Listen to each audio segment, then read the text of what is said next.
What do we know about God? Before we get to the answer, is it really important to know about God? Of course, we have to believe in God. Everybody knows that. Most people in America do believe in God. What is the importance of knowing about God? We read in the Torah last week.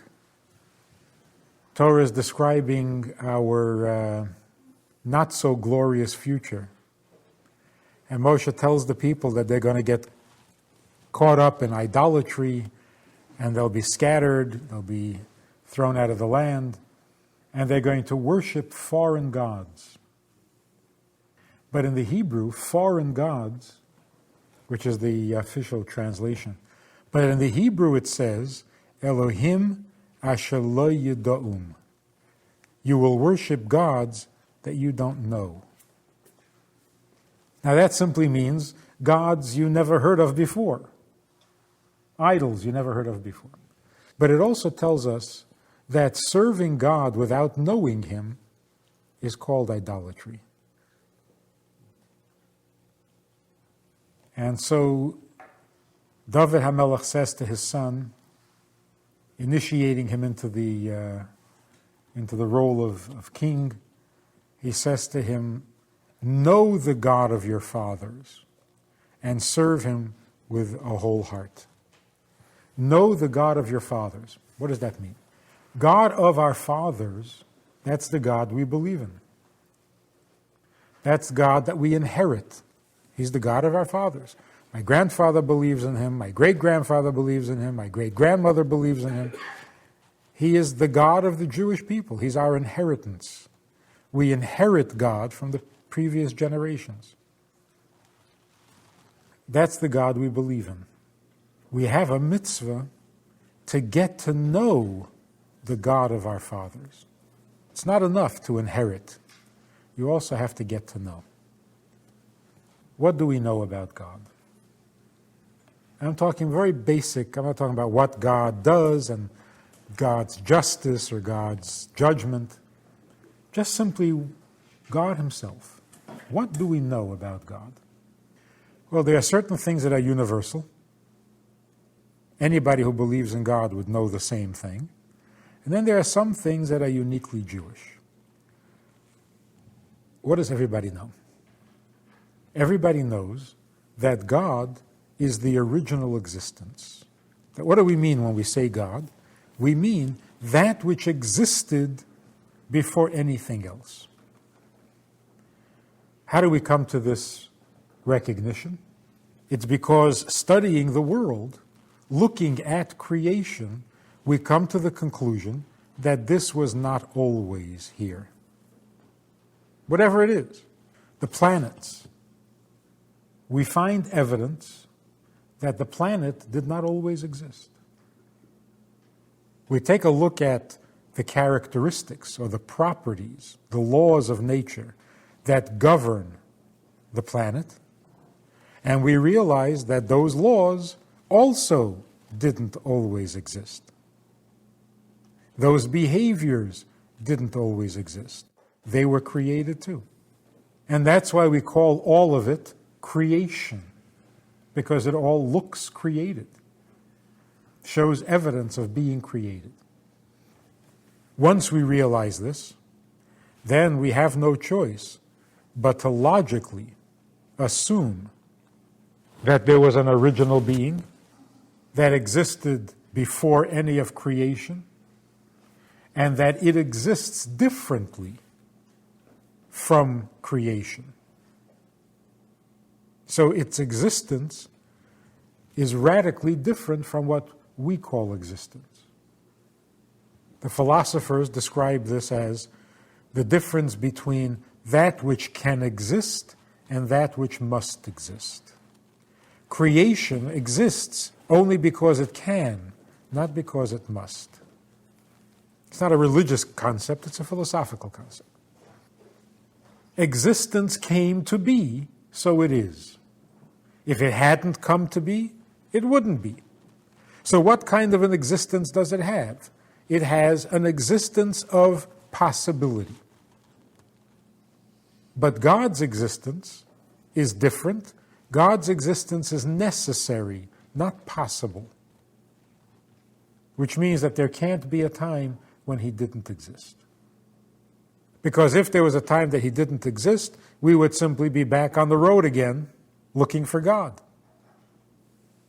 Because in the beginning, if we go back far enough, we have to get to that thing which never needed to exist or didn't need to be created.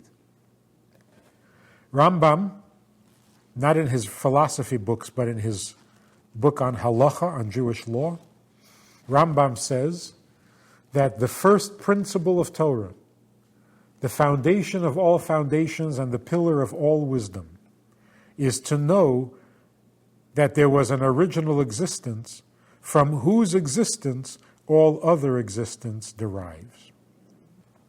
There can't be an intelligent person in the world who doesn't agree with this. You may not call it God, but Rambam also doesn't call it God.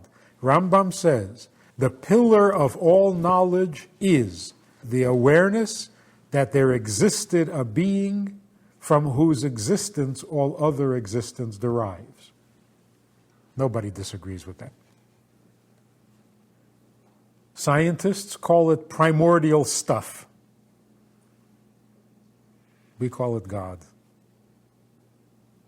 Now, what else do we know about this original being? We know that this original being is not a composite being. He's not composed. He is a single, unified being. Because most of creation, I should say all of creation, everything that we have discovered in creation is composed of parts.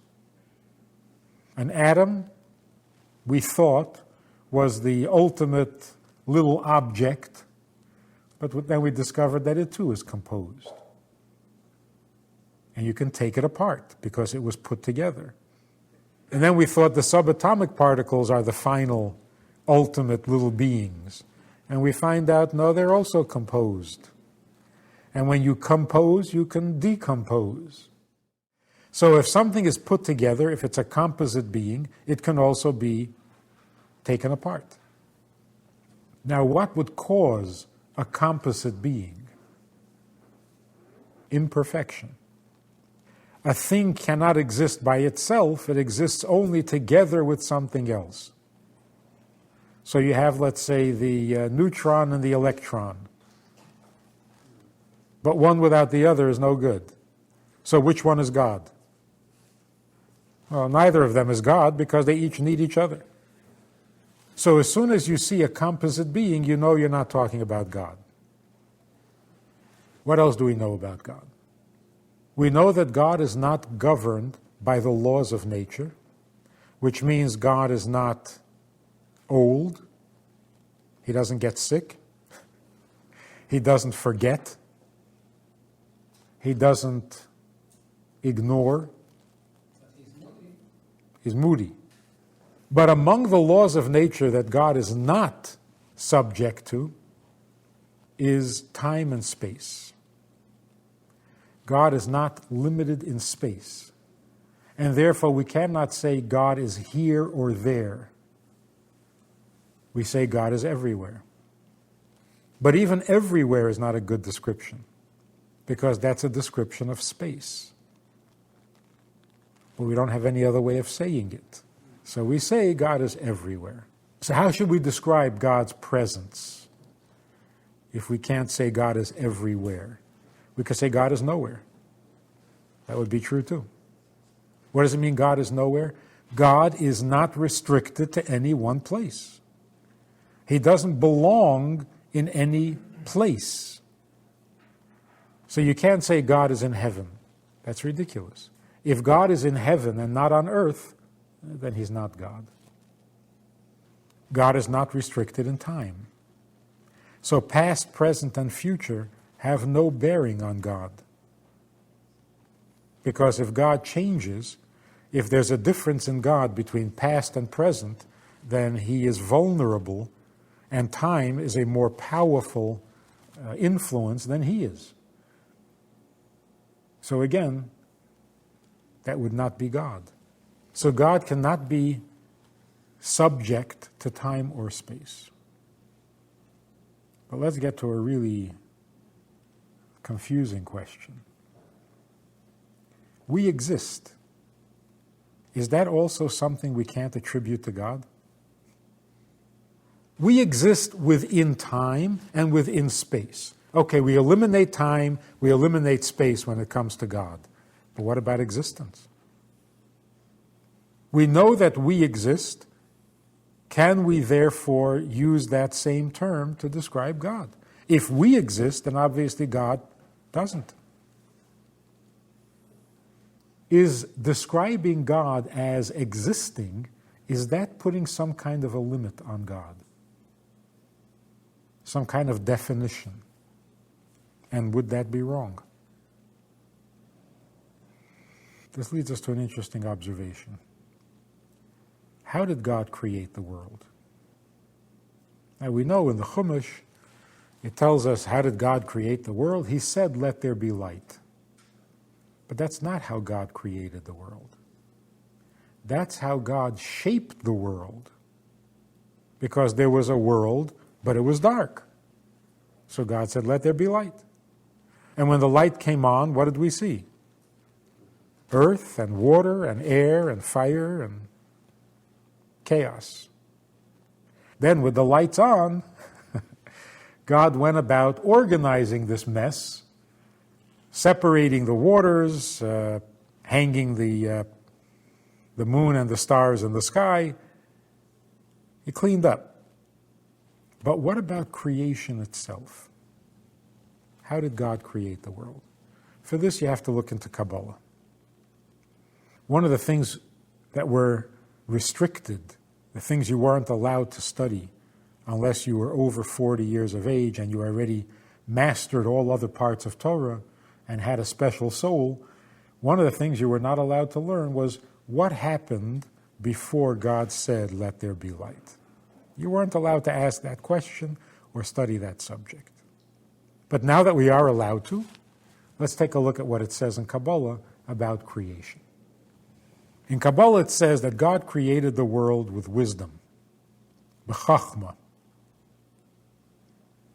Bereshis bara Elokim, in the beginning God created the world. The Kabbalah says Bereshis b'chachma. God created the world with chachma, with intelligence. The attribute of chachma, God is intelligent. And with that intelligence, God created the world. In other words, creation didn't begin with the words, let there be light. Creation began with a plan, with a principle. Is it correct to say God is intelligent? There are opinions in the Kabbalah that we are not allowed to call God intelligent. It's an insult. For a human being, it's a compliment to say you're intelligent. To say God is intelligent is like saying Einstein could count to 10. Maybe he couldn't, I don't know. It's an insult.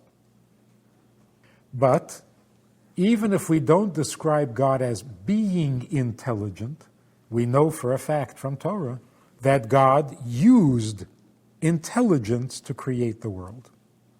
And that's why we call intelligence an attribute. It's not God is intelligence. There's an attribute that God has which is called intelligence. And with this attribute of intelligence, God began the creation. Then there were 9 other attributes that were necessary for creation. There was Chochma, Bina, Da'as, and then there was Chesed, Gvura, Tiferes, and so on. 10 attributes. Love, judgment, kindness. So what were the first things God created? Well, the first thing God created was principle. The whole notion of a plan, of a purpose, of a goal. That's a created thing. Then God created kindness and severity, which means generous and restriction. But if we want to get to the basics, the fundamentals of existence, to understand not the creator, but the creation, everything in creation shares one common factor, one common trait. Everything in creation is defined by being or non-being. Well, if you're talking about angels, you're talking about the highest heavens. They exist, which means they're not nothing. That defines every created being from the highest to the lowest.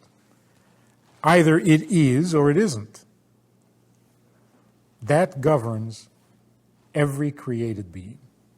Of course, there's also the possibility of some kind of a combination. It is and it isn't. It is sometimes, other times it's not. So being is also defined by its not being. And when you have something in between being and non-being, then you have three possibilities. Either the thing is, or it isn't, or something in between. This is the first stage of creation. Existence, non-existence, and something in between. Could you give an example? If you really want to get sophisticated about it. God wanted to create the world, or he didn't want to create the world? Obviously he wanted. But this want is already a creation. What defines this want? It exists or it doesn't exist. That defines it. So how did will begin its journey? The first thing is, it was governed by being or non-being. It became. It stopped non-being. But then again, there's an in-between also. God wants the world to exist, but he doesn't want it to be bad. So there's an in-between existing and non-existing. Some things existed for a while, then they stopped existing. So he wanted it, now he doesn't want it. So did he want it? Yes. Does he want it? No. So that's in between absolute yes and absolute no. From these three things, existence, non-existence, and maybe, the next stage of creation came into being. What is the next thing that all things share in common, all existence shares in common? The most primal of those laws is interaction. First, things exist. The second thing that happens, they affect each other. Everything in the world that exists has a relationship. It has a relationship to that which preceded it. It has a relationship to that which will result from it. It receives and it gives. It is affected and it affects. Nothing in the universe, nothing in creation can exist without being affected and having an effect. And then something in between. Combinations. Then a third thing happens, and these are the three pillars of existence. When a thing is affected by what is above it and affects what is below it, now you have this third quality or third effect. Improve, increase, or decrease. What effect do I have on the things around me? Do I increase them or do I decrease them? It's got to be one of the two. I'm either good for you or I'm bad for you. I either have a good effect or a bad effect. In other words, you have a positive effect, a negative effect, and then you have the maybe. The combination of I have an effect and I don't have an effect. I don't have any more. So there are the changes in the effect. But that's the middle, the combinations of yes and no. So for example, rain has an effect. Is it a good effect or a bad effect? On my hat, it has a bad effect. Because it decreases the existence of my hat. But on grass, it has a good effect, because it increases the existence of the grass. Generally speaking, that which is above me affects me by decreasing me. That's called humility.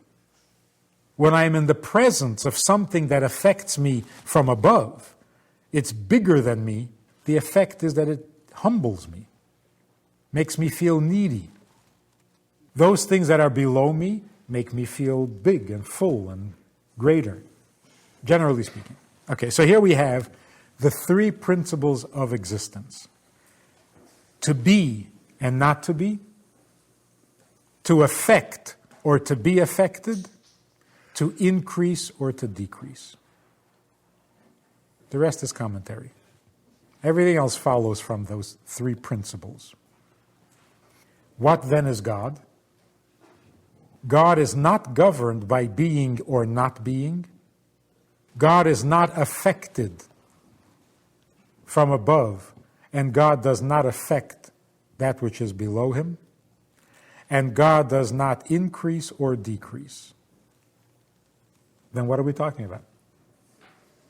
By principle, God cannot be defined by being or not being, because that's the first principle of creation. God can't be described as being affected from above, and he can't be described as affecting things below him, because that's cause and effect.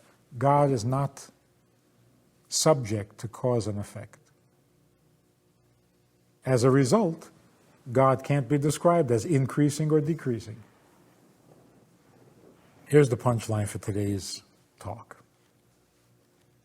Creation is defined by being and not being, which means it's controlled by its being or its not being. If it is, then it can't not be. If it isn't, then it's not capable of being. We can't say that about God. We can't say God is, therefore he's not capable of not being. Can't say that. Therefore, we have to conclude that God's being, his existing, is different from our existing. Our existing controls us. He controls his existence, whatever that means. But we'll get back to that in a second. Second thing, God is not affected from what is above and does not affect things below.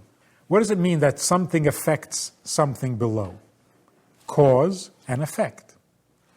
Now you know that the effect is a victim of its cause. But a cause is also a victim. Because if it doesn't cause what it's supposed to cause, then it stops being a cause. So you know that there can't be an egg without a chicken. But by the same token, there can't be a chicken without an egg. Because if the chicken doesn't lay an egg, it's not a chicken. So the egg is dependent on the chicken, but the chicken is also dependent on the egg. Because that defines it. So if a tree falls in the jungle and nobody hears it, did it really fall? What's the question? Why even entertain such a question? The question is, can a thing exist without its effect? Can there be a noise that nobody hears? Well, if it's a noise, you got to hear it. Nobody hears it, it's not a noise. because you don't have to have ears that hear it. The other trees hear it. But a noise must have an effect. If you take away the effect, there's no noise. So just as much as the effect is dependent on the cause needs the effect. But suppose it doesn't make any impression. Well, then nothing happened. Because every existing being is defined by its impression. So it's not that it'll make an impression when it's in the mood. No, it has to, for its existence. And that's what we cannot say about God. We can't say God affects all things, like cause and effect. That can't be true. Because then God would be God to the degree that he affects us. And that's not logical. And the third thing, of course, is that God doesn't increase or decrease, since he is not dependent on his effect. So if he has a greater effect, he doesn't exist anymore. And if he has less of an effect, he doesn't exist any less. Cause and effect is one of the things God created. But he is not governed by those rules. So creation is governed by cause and effect, but not God. Again, this leads us to this punchline. When Rambam says that the pillar of all knowledge is the awareness that there exists an original being from whose existence all other existence is derived, Rambam says, from whose true existence all other existence derives. Now, what's the difference between existence and true existence? This is very delicate. We said before, all of existence exists because of a possibility. It can exist, but God must exist. What does that mean, he must exist? Because we need an explanation for where everything came from, therefore he has to exist. And how can we say about God, he has to? Even if we're saying existence, what does it mean he has to exist? Whatever existence means. He has to? God has to? Who's going to tell him that he has to?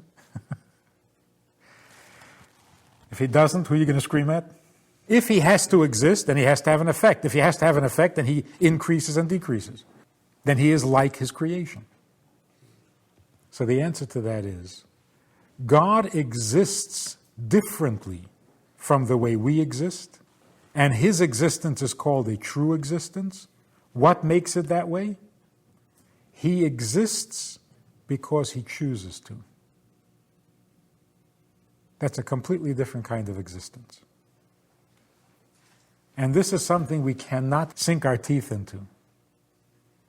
What do you mean he exists because he wants to? If he wants to, then he already exists.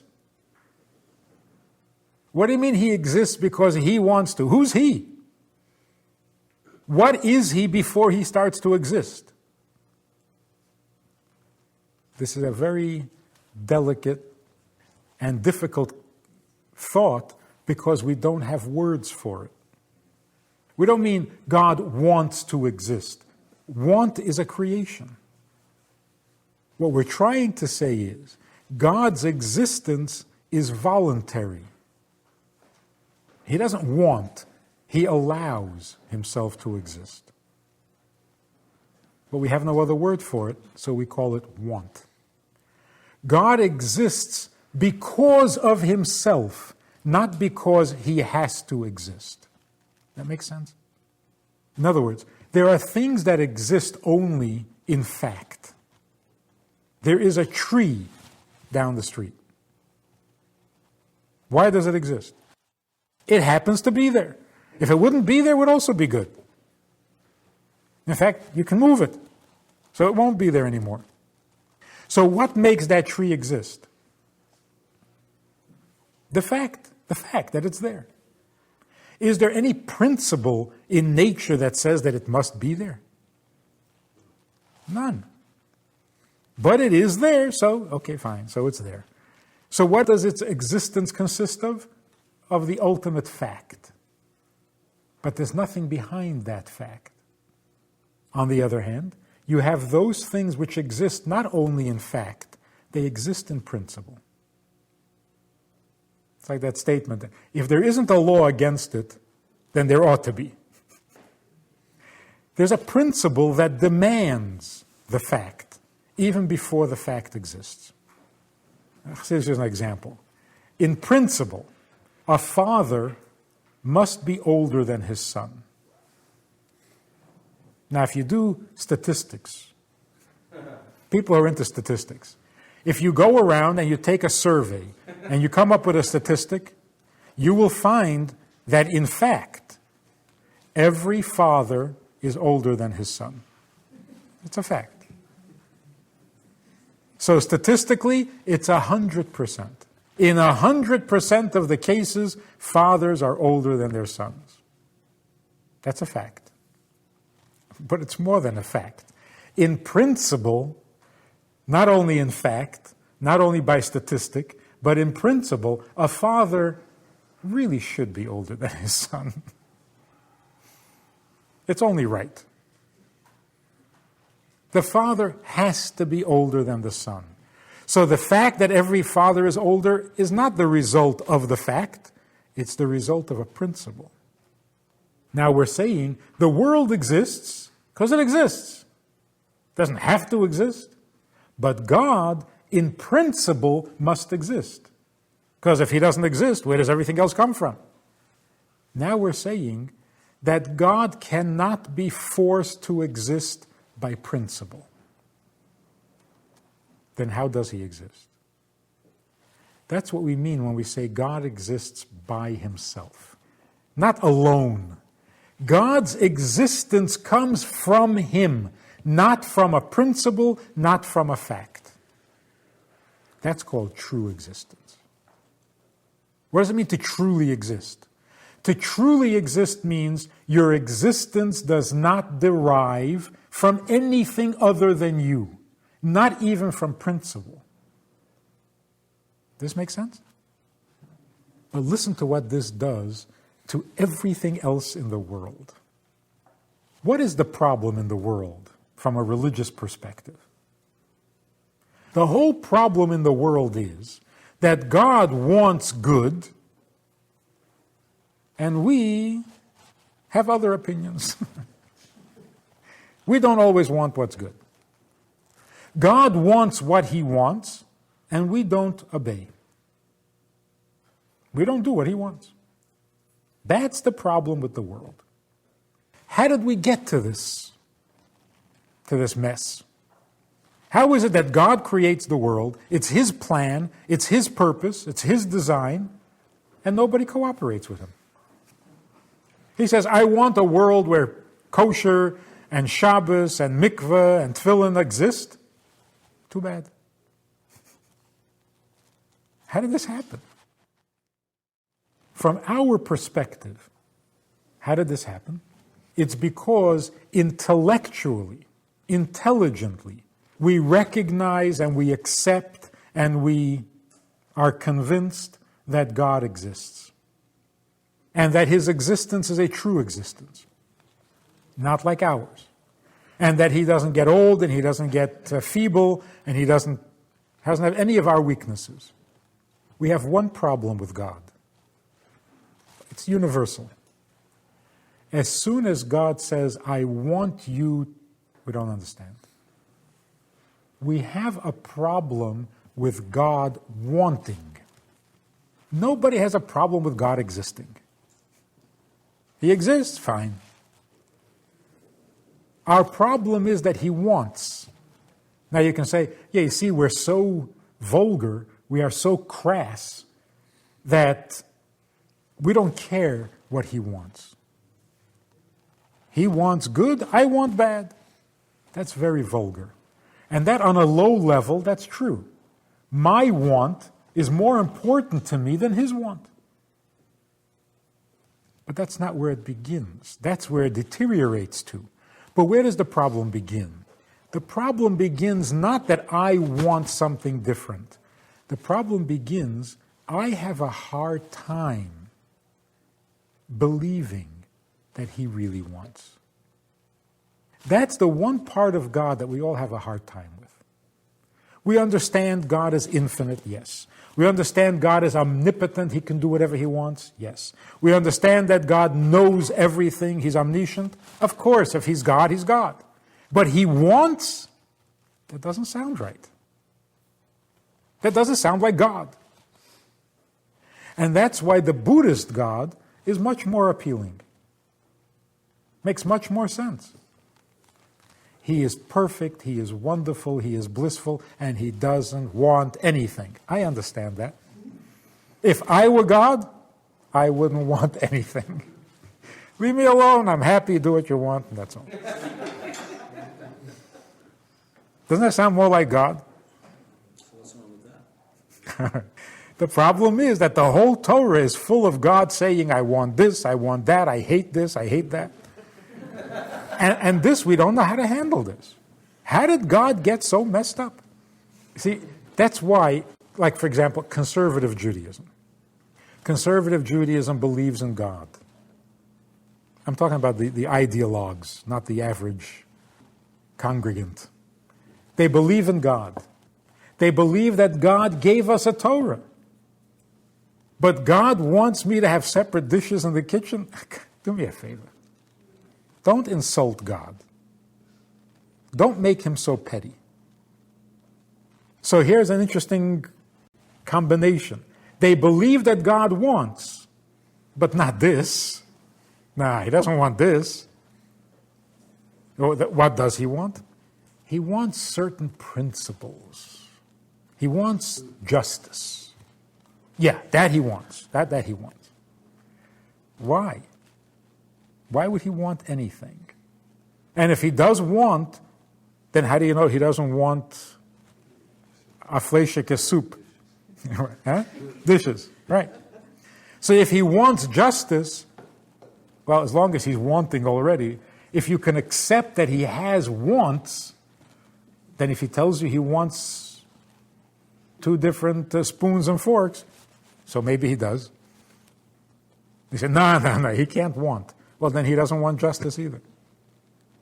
So this is our biggest problem when it comes to what does God want? Because we can't imagine him wanting. In the 60s and 70s, every Jewish teenager who had a little brain in his head ran away to India to become a Buddhist. Why? Because he was being told in his Hebrew school, in his synagogue, that God wants you to treat all people equal. No discrimination. But he cares whether you took the guy's nickel or not. So what does he care about? Equality. Equality in what? Don't get petty. Don't get into petty details. He just wants equality. The teenagers say, this is most ridiculous, useless kind of a God. And they heard about Buddhism, they said, this is for me. Every religion has a problem with this. Christianity is basically the result of this problem. The Christians came along and they said, we believe in God, we worship God, we adore God, we love God. He cares about 613 things? Do me a favor. What kind of God is this? 613. Not 612, not 614. No. 613 things he needs. You're talking, that's worse than a mother-in-law. What kind of God is this? And so what did Christianity do? Christianity said, no, he used to want it. He doesn't want it anymore. We're back to a God that we can understand. He wants love and justice and faith. That makes sense. Doesn't make complete sense because why would he want those things? So Buddhism still makes more sense than Christianity. That's right. The whole notion of wanting seems inappropriate to God. How does primordial stuff want? So we basically, God, mind your own business and just be primordial. and then we'll adore you, and we'll worship you, and we'll believe in you. But you start with this kosher and with this mikveh business. What's wrong with you? How can primordial stuff want? So here's the answer. How did he become primordial stuff? Because he wanted to. In other words, the first reality, the first truth, the first existence is not God's being, it's God's wanting. He wants to be. So his very existence is a product of his will. Once we understand that, everything makes more sense. It feels like wanting is something artificial and unnatural to an original being. Now we've turned it completely around. The most primordial of all notions is will. Everything begins with will, including God's existence. So here's the difference between God and primordial stuff.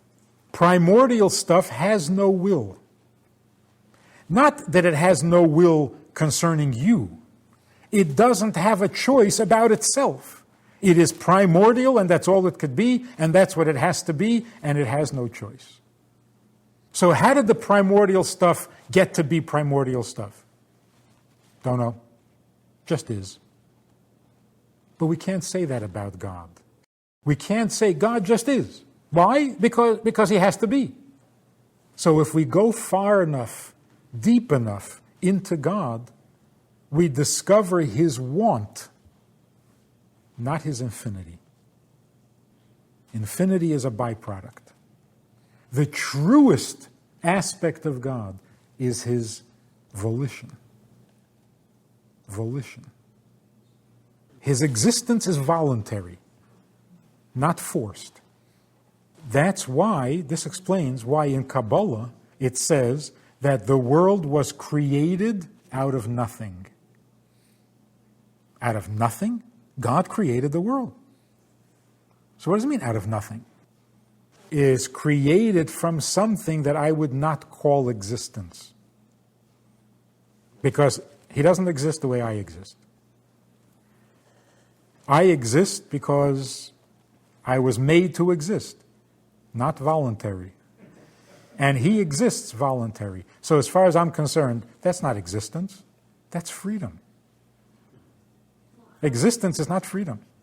And the correct answer, I don't know how to explain it to a child, the correct answer is he came to be because he wanted to. Who wanted to? Say to a child, you know what's so great about God? He didn't have to have a mother give birth to him. He didn't have to have a creator make him. He came to be because he wanted to. And we can't do that. So you see, if God wants, everything can happen, including his existence. So I guess what I'm saying is this. We assume that first something exists, then it either wants or it doesn't want. And that's where we run into problems. Once we accept God's existence, and we get comfortable with his infinity and with his omnipotence, and then we're told he wants, nah, don't think so. Such a being would not want. In other words, you can't add will to a true existence. Doesn't make sense.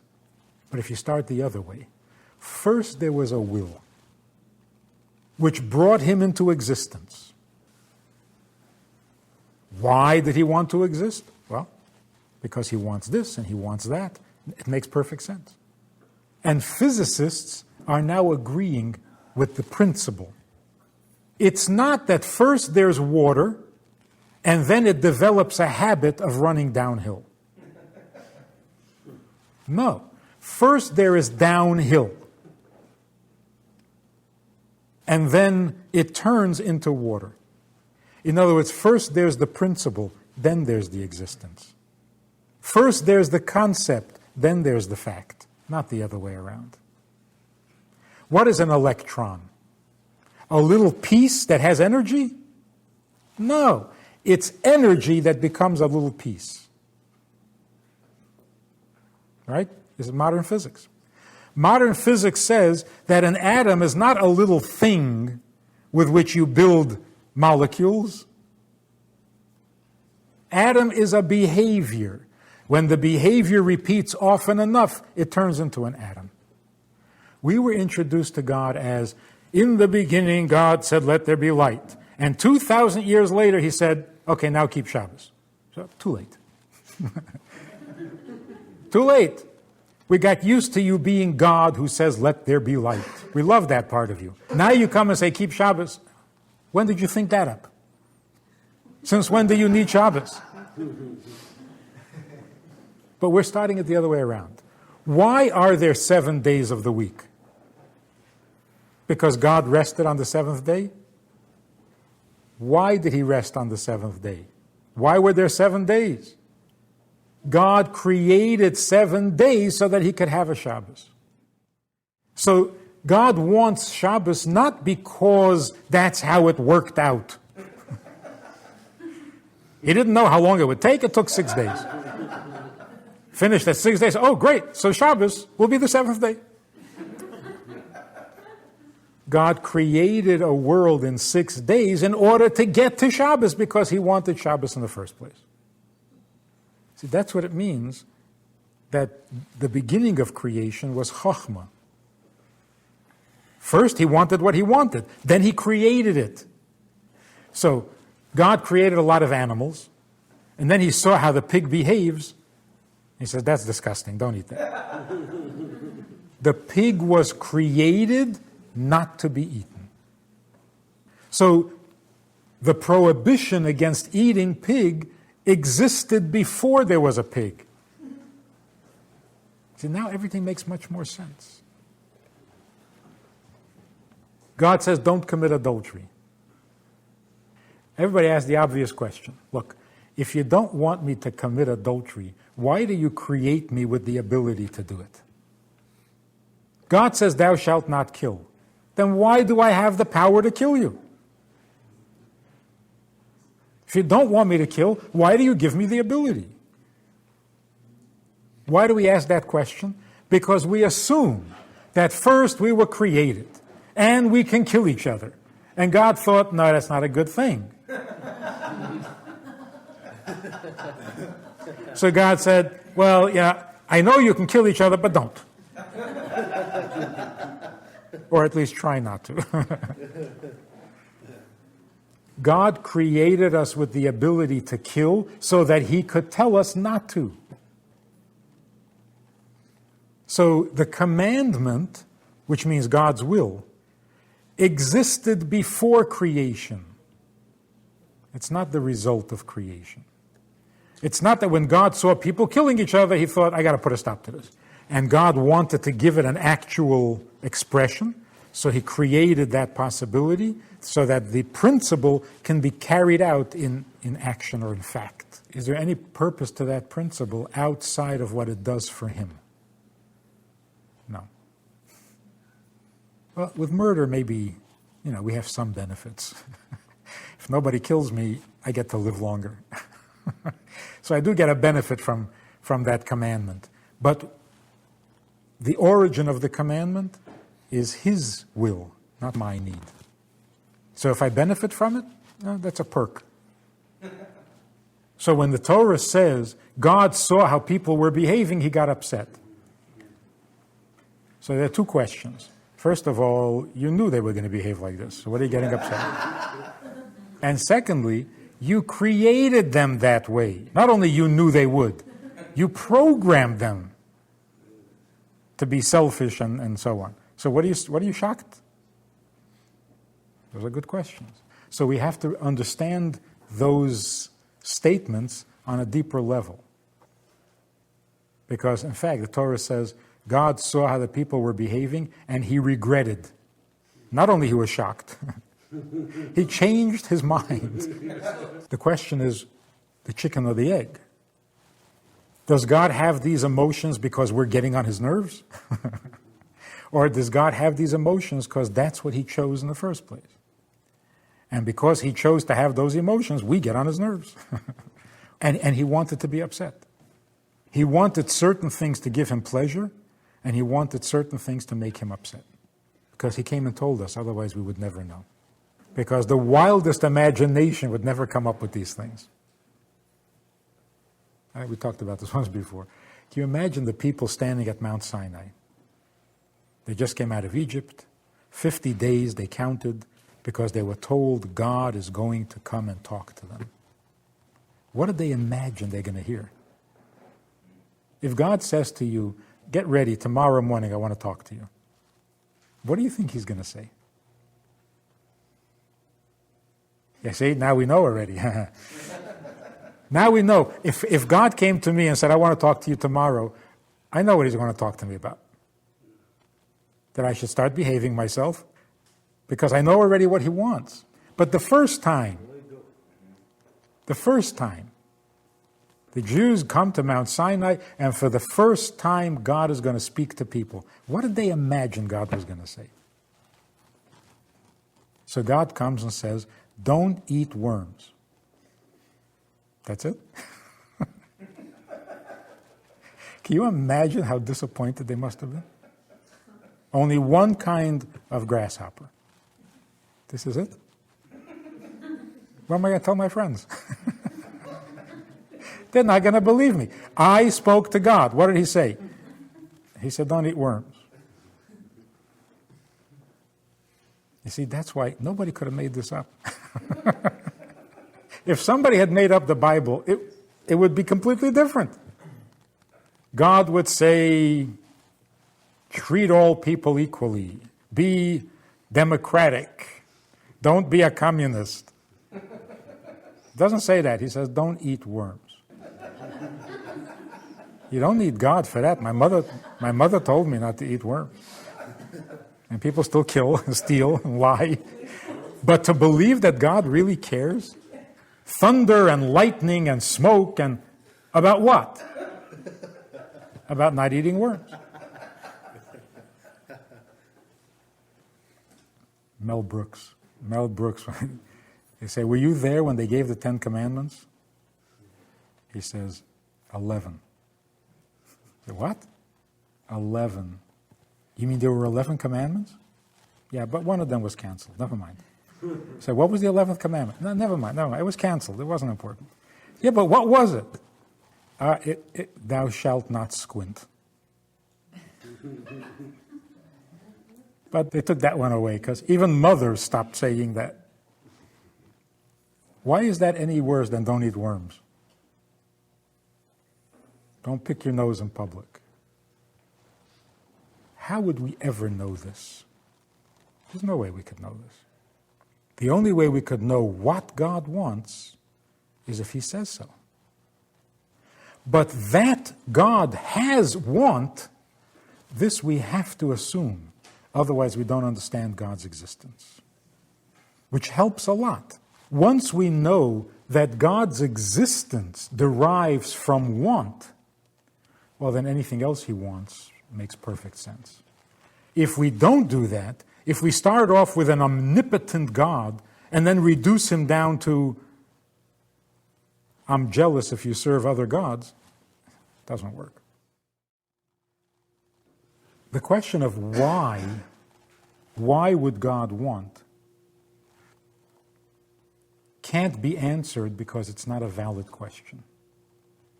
If you ask, why did God want, the question implies that there was something before God wanted that caused him to want. That's what why means, right? It's like saying, what made him want that? Nothing made him want it. This is him. So when you say why, you're diminishing God. You're not improving. You're not getting deeper. We think that by asking why, we're going to find out more. We'll get deeper. When you're talking about God, you can't precede him with something. And a why implies that something preceded him.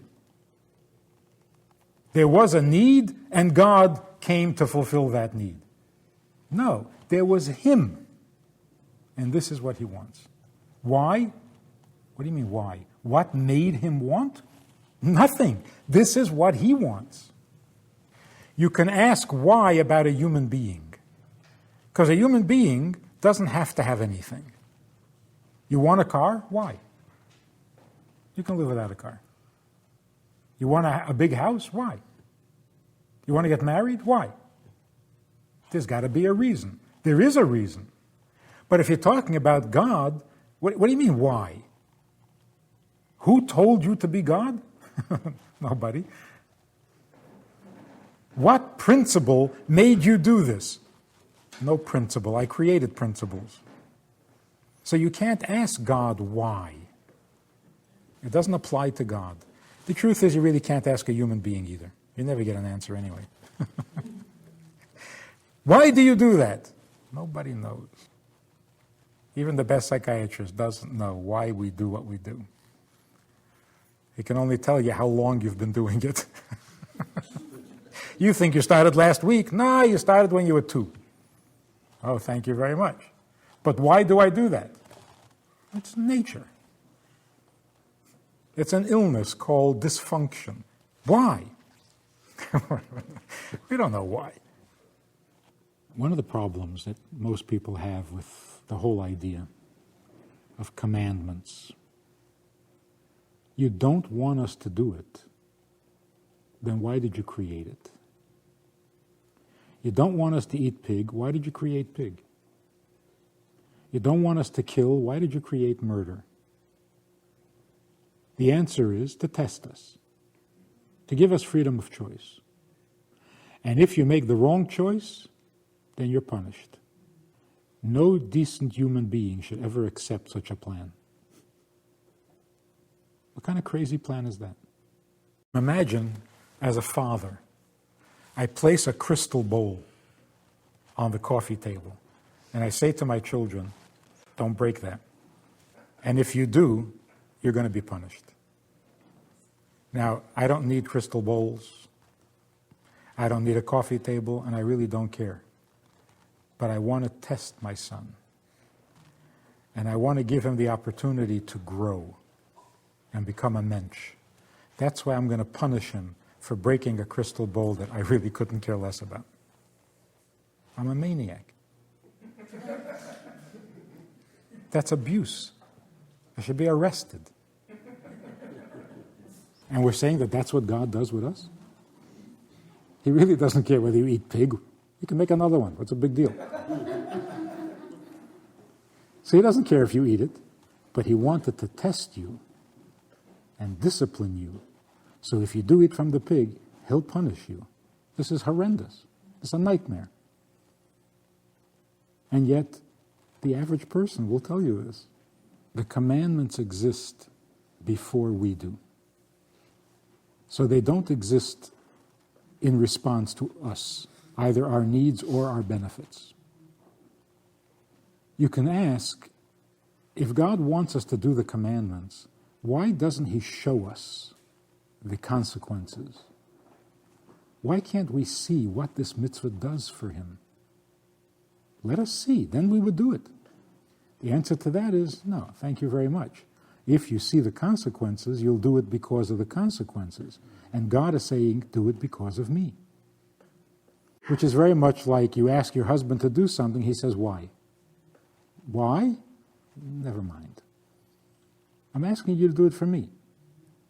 If he says why, he's saying, look, I'm not going to do it for you. Give me a reason. I'll do it for the reason. Well, thank you very much. I think this is something that we need to take a lot of credit for. It's amazing how we find our way to God. It is amazing. In the olden days, it was given to you on a silver platter, a copper platter. But it was given to you. You didn't have to look for it, you didn't have to find it.